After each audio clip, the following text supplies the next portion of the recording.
إن الحمد لله نحمده ونستعينه ونستغفره ونعوذ بالله من شرور أنفسنا ومن سيئات أعمالنا من يهده الله فلا مضل له ومن يضلل فلا هادي له وأشهد أن لا إله إلا الله شهادة لا معبود بحق إلا الله عز وجل وأشهد أن محمدا عبده ورسوله خاتم الأنبياء والمرسلين نبينا محمد صلى الله عليه وعلى آله وسلم. فيا عباد الله أوصيكم بنفسي بتقوى الله. اتقوا الله حق تقاته ولا تموتن إلا وأنتم مسلمون. ثم أما بعد فإن أصدق الحديث كتاب الله وخير الهدي هدي محمد صلى الله عليه وعلى آله وسلم وشر الأمور محدثاتها وكل محدثات بدعة وكل بدعة ضلالة وكل ضلالة في النار. أيها الإخوة معاشر المسlimin, sidang Jumat yang semoga dirahmati Allah Subhanahu wa taala.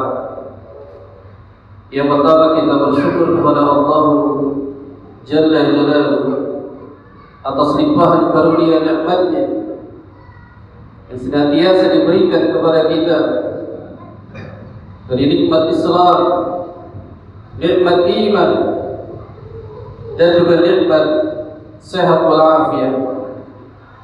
Alhamdulillah kita bisa berkumpul di masjid yang mulia ini dalam rangka menjalankan ketaatan kepada Allah, menjalankan salat Jumat secara berjamaah, dan ini salah satu tanda karunia Allah yang telah diberikan kepada kita. Maka jemaah sekalian, jadikan seluruh kenikmatan yang Allah telah berikan kepada kita, jadikan dalam rangka untuk beribadah kepada-Nya, baik ibadah yang diwajibkan maupun yang disunnahkan. Karena memang manusia ketika Allah Tabaraka wa Ta'ala ciptakan, tujuan utama mereka untuk beribadah kepada Allah Tabaraka wa Ta'ala. Allah Subhanahu wa Ta'ala telah menegaskan dalam Al-Quran surat Al-Dhariyat. Allah Subhanahu wa Ta'ala berfirman, "Wa ma khalaqtul jinna wal insa illa liya'budun." Tidaklah Aku ciptakan jin dan manusia melainkan agar mereka beribadah kepada-Mu, beribadah kepada Allah. Ini tujuan utama yang Allah Subhanahu wa Ta'ala ciptakan jin dan manusia.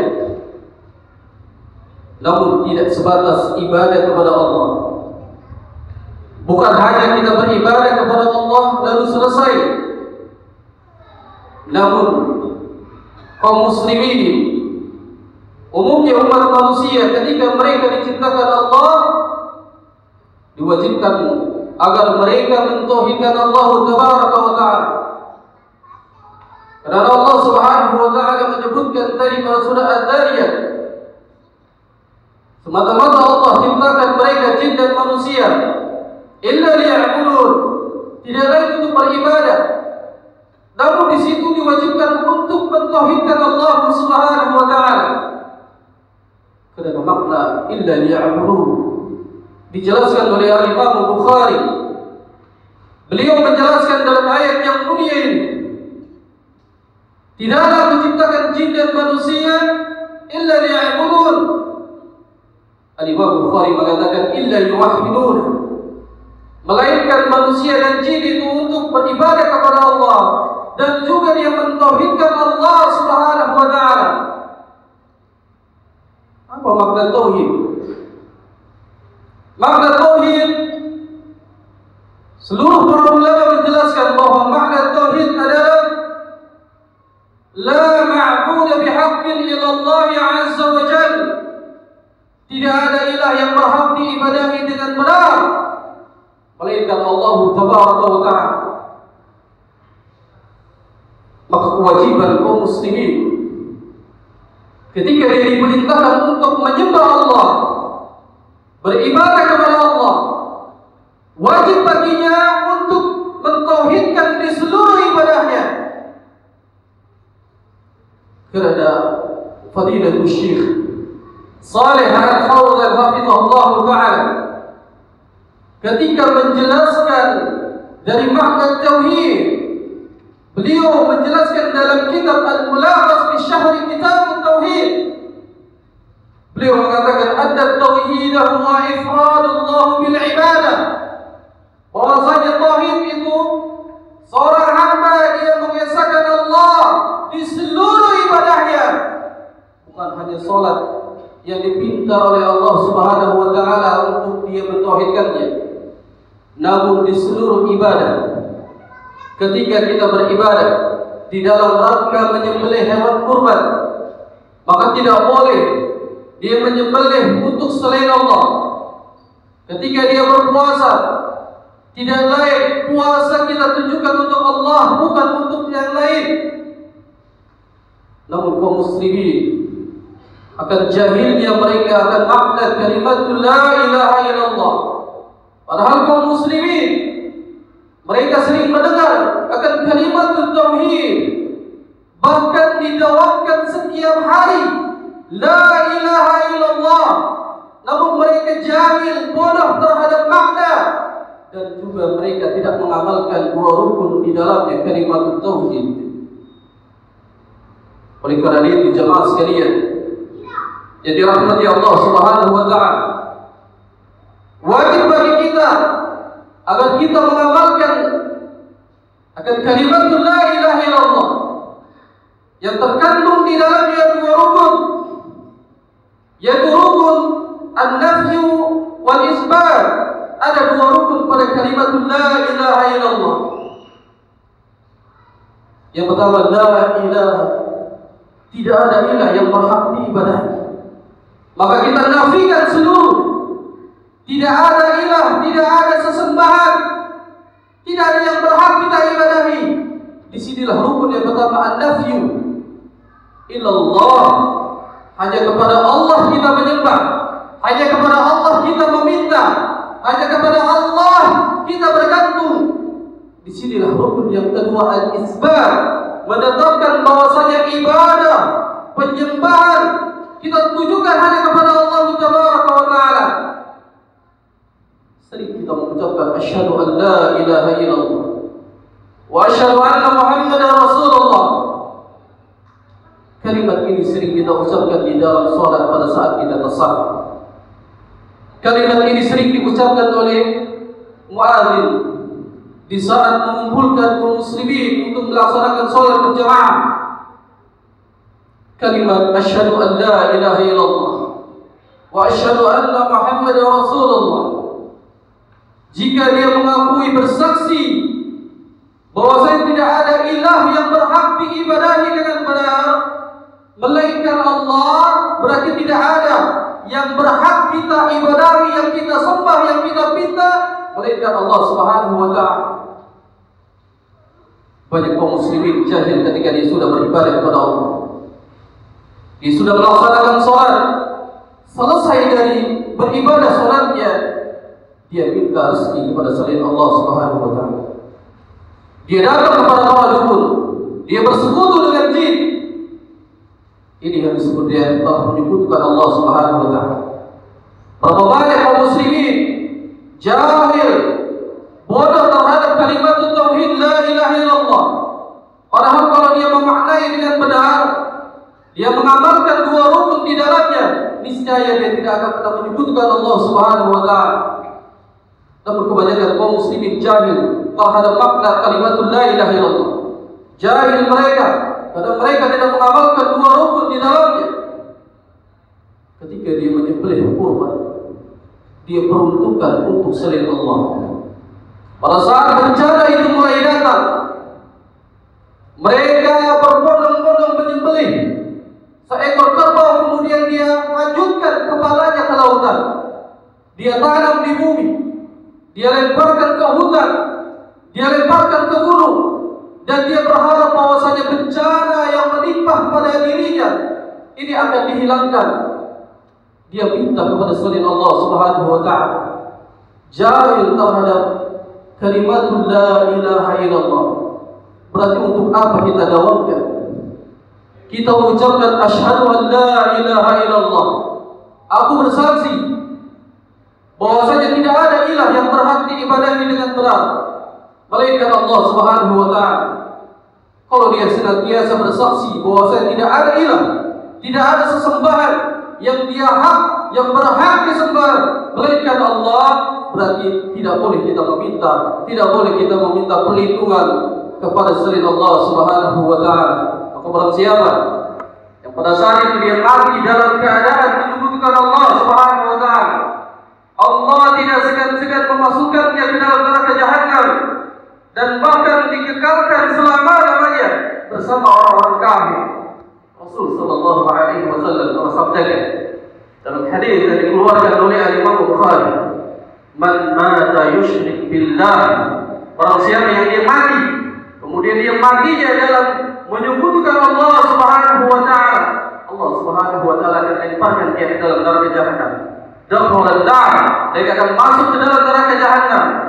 Dan seburuk-buruknya tempat kembali wasarat masirah, yaitu neraka Jahannam bagi mereka orang-orang yang mendapatkan siksaan dari Allah Subhanahu wa taala.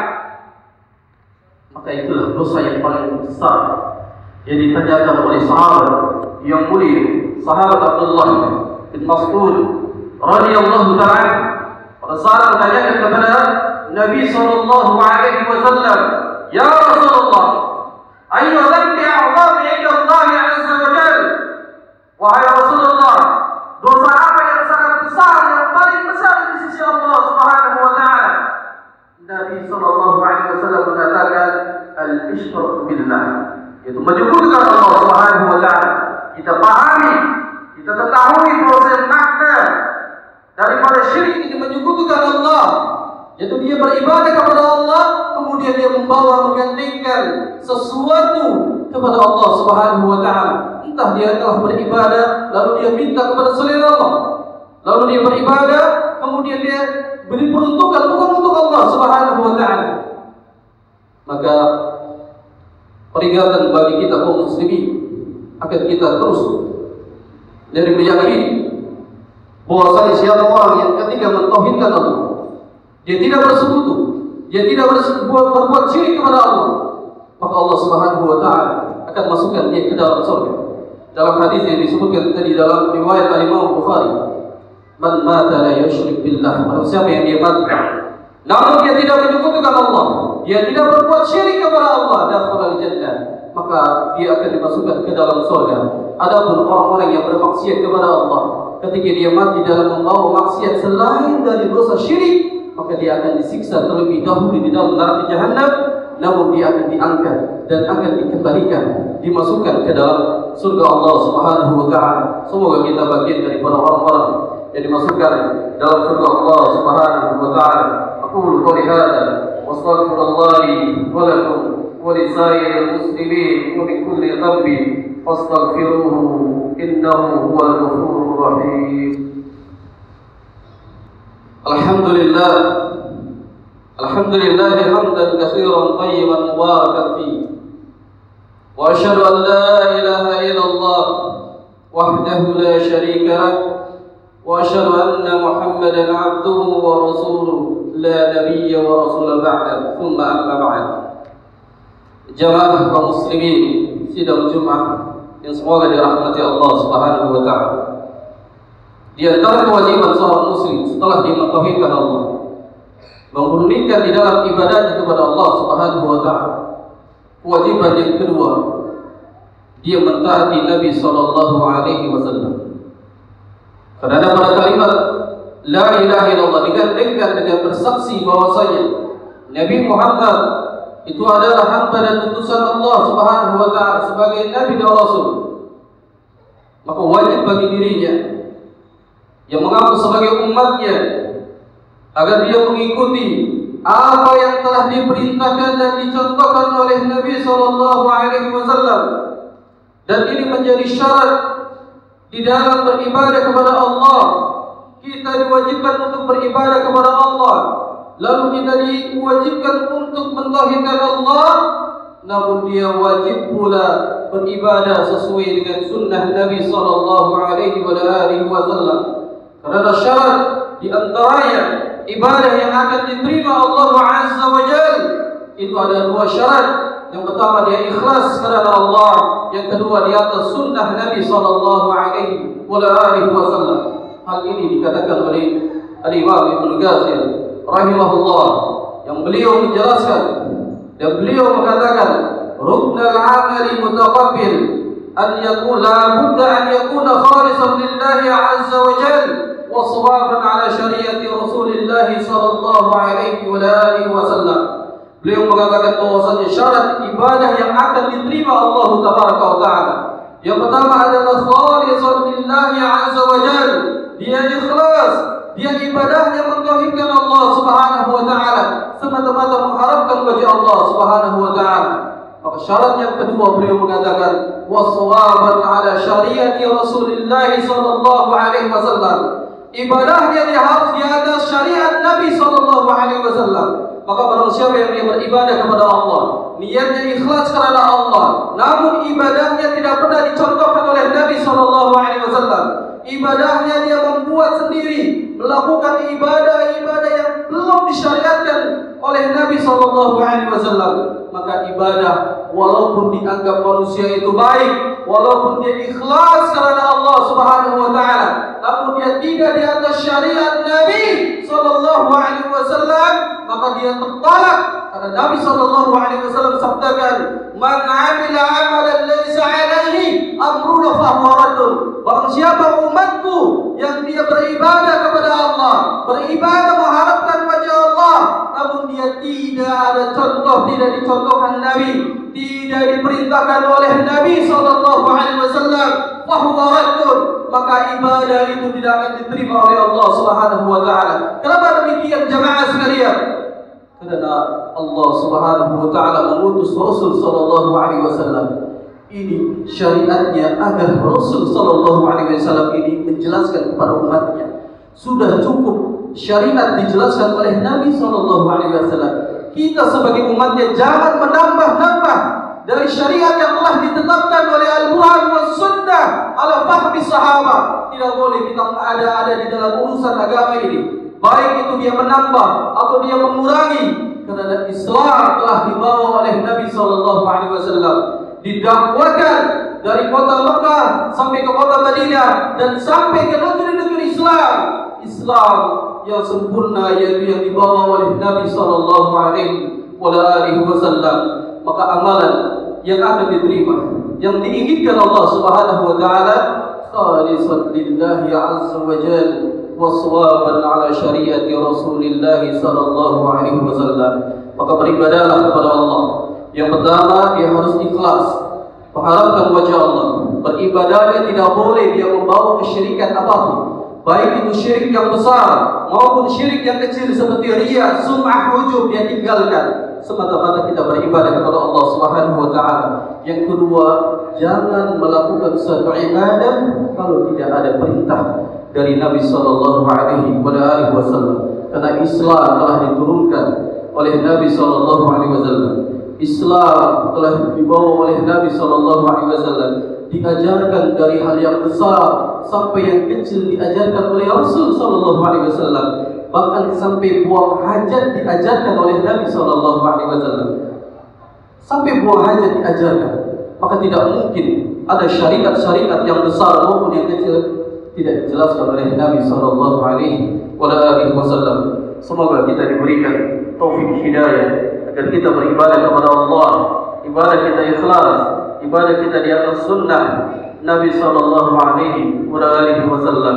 Allahumma salli ala Muhammad wa ala ali Muhammad كما صليت على إبراهيم وعلى آل إبراهيم إنك حميد مجيد. اللهم بارك على محمد وعلى آل محمد كما باركت على إبراهيم وعلى آل إبراهيم إنك حميد مجيد. اللهم اغفر للمسلمين والمسلمات والمؤمنين والمؤمنات الأحياء منهم والأموات إنك على كل شيء قدير. ربنا ظلمنا أنفسنا وإن لم تغفر لنا وترحمنا لنكونن من الخاسرين. ربنا لا تزغ قلوبنا بعد إذ هديتنا وهب لنا من لدنك رحمة إنك أنت الوهاب. يا مقلب القلوب يا مقلب القلوب ثبت قلوبنا على دينك. اللهم صرف القلوب صرف قلوبنا على طاعتك. ربنا آتنا في الدنيا حسنة وفي الآخرة حسنة وقنا عذاب النار. وصلى الله على نبينا محمد وعلى آله وصحبه وسلم. وآخر دعوانا أن الحمد لله رب العالمين.